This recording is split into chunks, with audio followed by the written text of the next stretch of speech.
Adam, he has a taste for poetry and for romance, and I think he gets that from our father. But the first words he ever speaks, the first words that are recorded are "at last." At last, he says, when he sees his bride at last. And how amazing that not only are these the first words Adam ever spoke, but go a little further with it, they're the first words a human being ever spoke, or is "at last." And I think that those two words really become thematic of the human experience because we're a species of searchers. And Adam, he doesn't know what it is that he yearns, but he's been awake maybe 10 hours. And but yet in those 10, however long this is, while he's sorting through this menagerie of flesh and blood, looking for that perfect helper, that suitable one, he realizes as he passes through all of them and finds not the one whom his heart aches for, that he is strangely created incomplete. And our father knows that. So he causes this deep sleep to fall upon Adam, and he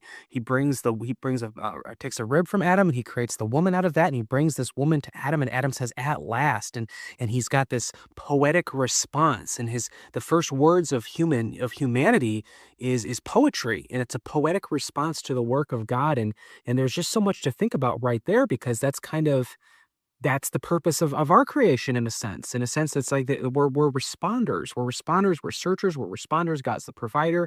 He's the gifter. But something I also want to focus on is the word. So God says that, among all these animals, there's no suitable helper for Adam. Helper, kind of zooming in on that word. And he says, I'm going to make a helper that's perfectly suitable for him.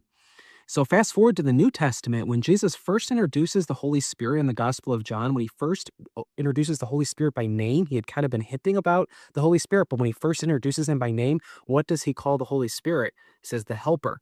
I'm going to ask my Father, and he's going to send the helper to you. So there's beautiful poetry right there. It rhymes. Like one rhymes with the other. The old rhymes with the new. So you have Adam on his birthday, on day one, is receiving this helper from God. And you have us, the children of God, on our birthday, are born of God's Spirit. We're receiving the helper from God. And almost, I don't know about you guys, but I can tell you when I looked to the Son and believed in him, I didn't use the words, but I felt the feeling, the catharsis.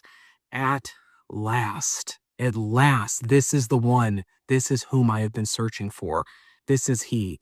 And and it's just a thing of beauty. It's just a thing of beauty. One and the other, just comparing them side by side and seeing this beautiful story of us and of God.